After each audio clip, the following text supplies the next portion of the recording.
finally addressing one of the biggest problems we had the last couple of years with the Pixel phones, and that is the modem. Yes, so it looks like we're finally getting a new modem inside of the Pixel 9, Pixel 9 Pro, Pixel 9 Pro XL, and the Pixel 9 Pro Fold. Say all that twice, 3 times fast in conversation. So a lot of pixels. But one of the biggest complaints folks have had for a long time when it comes to the Pixel phones is the modem. And that's been experienced in a lot of different devices. We know that they've used an older modem. They used the same modem for a couple of years, and we knew it was draining power. We knew the standby issues. We knew that the battery life was not great. And a lot of that just kept circling the drain and dialing back to one thing, not just the Tensor chip, but incorporated in the Tensor chip was this subpar modem. And it's gotten better, but a lot of it's mostly been they changed the design of the chip, it got thinner, maybe some software management and things like that. But if there's one thing you can fix, it's hardware, right? And that's by replacing it with something new. We kind of expect that in year-over-year upgrades. When we get new phones, we get a new chip, we kind of expect a new modem, or at least one that's maybe only like a year old. So it seems like we're finally getting a new modem. At least that's what I'm reading. That's what I've seen on some paper that I looked at. The Tensor G4, it should be a better chip. Now, the Tensor G3, I think, was a perfectly good chip. But again, a lot of people still complain about the battery, the heat, and the modem. And those have kind of been the trifecta of hardware complaints we've had for a long time. Not the camera, not the screen, not necessarily the overall performance, but heat, battery, and modem. So it looks like, hopefully, if all the Google Pixel stars align, we get the new Tensor chip with the new modem, Android 15, all these great things all at once will give us the holy grail of Pixel phones we've been looking for a couple of years. Because ever since we switched over to the Pixel 6, we started using the Tensor chip, kind of been a moving target. Like, it hasn't been something where it's been like, all right, this is amazing, this is amazing. It's always been, this is good, but there's always been an asterisk. And I'm hoping that the Pixel 9 series phones will be the first Pixels in the last couple of years without an asterisk. I mean, even when you look back at the Pixel 5, that was a huge disappointment to most people because they abandoned the whole flagship model and they went with the Snapdragon 765, they reused some stuff, and it was kind of like a stopgap phone because we knew they were switching over to the new Tensor platform for the Pixel 6. And then the Pixel 6 showed up and it had software issues. It had, like, the modem just wasn't working for some people. So it left a bad taste in people's mouth. And then the Pixel 7 had some of its own issues. But largely, I think the Pixel 8's been pretty good. I know some people still complain about the modem. They still complain about battery life. And I'm hoping that as we get the new Tensor G4, the Pixel 9 series phones, I'm hoping they will be immune to this. I'm hoping that they will have transcended the issues that we had with previous ones, and then we can just focus on making sure the feature drops show up on time, making sure that we get timely updates, and making sure that stuff gets fixed instead of just having these issues we know that might not necessarily be fixed for a year until we get the new phone. And this phone, I think, is more important than ever for Pixel because I get these comments all the time. There's a lot of people. Google made it known a couple of years ago that they made a deal with TSMC starting in 2025.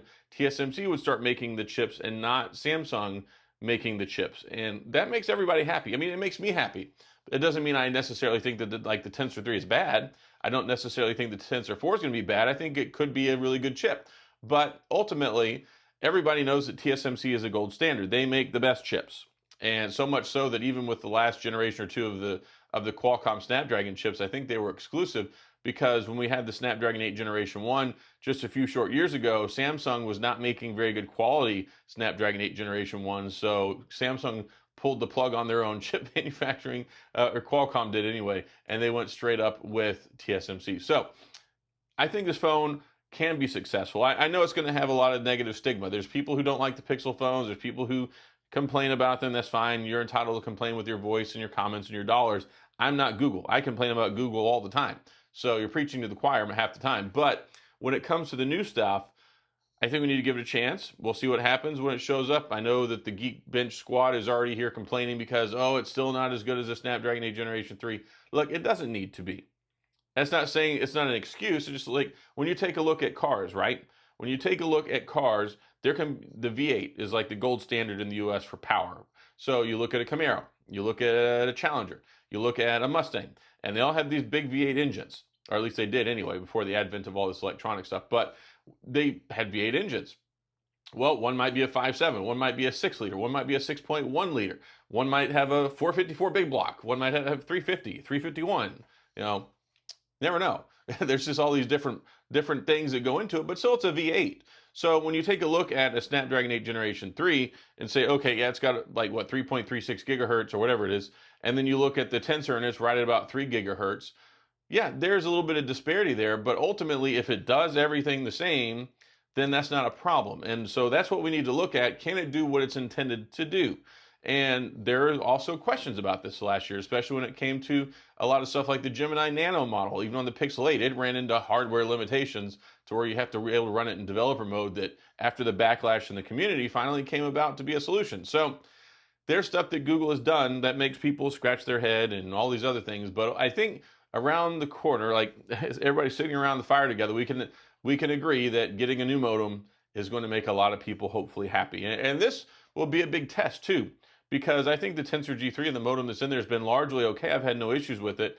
Not trying to discredit anybody else's issues, but if you had bad signal with that, and then all of a sudden you get the Tensor 4 with the Pixel 9 and you saw a bad signal, well, maybe it wasn't the modem. Maybe it's your network.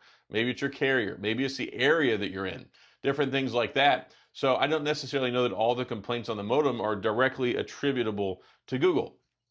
But I digress. I'm excited about it. Anything we get this new is always happy and exciting in the Pixel world. I mean, when we take a look at the Pixel Fold, which I'm holding here right now, I had a lot of problems with it. It came out with the Tensor 2 a couple months before the Tensor 3, and it had a cheaper camera. It had all sorts of these things that were lesser or missing or just not as good, even as the Pixel 8 that came out like 2 months later, and they charged $1,800 for it. Like, that really rubbed me the wrong way. So hopefully, when the Pixel 9 launches, everything will be great and we'll be happy and people can quit complaining. I can quit complaining, and we'll finally have something that people can hold up against a Samsung phone or against an iPhone and be happy and excited about. And I know there's people like that. I know people that love the Pixel phones, that will only buy the Pixel phones, and have no problem with them. So it just depends on what you're looking for, what your expectations are, and paying attention to the details. And I really like to try and manage expectations here. I'm not saying, oh, this phone's going to be amazing, go out and buy it. I haven't even seen it yet. I've just looked at leaks and renders and benchmarks and all sorts of stuff. And based off what I'm seeing so far, I think there's promise there, and hopefully it'll show up and be the best Pixel that we've ever had. I think the Pixel 8 was very good, but particularly the Pixel 8 Pro. Let's see what Google can do with launching 4 phones at once. And this is going to be impressive. Pixel 9, Pixel 9 Pro, Pixel 9 Pro XL, Pixel 9 Pro Fold. I really don't agree with the Pixel 9 Pro Fold name, but whatever. I don't work at Google. But anyway, yeah, we'll see what happens with it. It's going to be the biggest Google Pixel launch ever in the history of mankind on planet Earth with the phone with the Google badge on it. So we'll see what happens August 13th. Mark your calendar. I'll be talking about this stuff more as we get there because, well, it's an exciting time and we have to wait a whole year to get these new phones. So I'll be here for it. Hopefully you'll be here for it.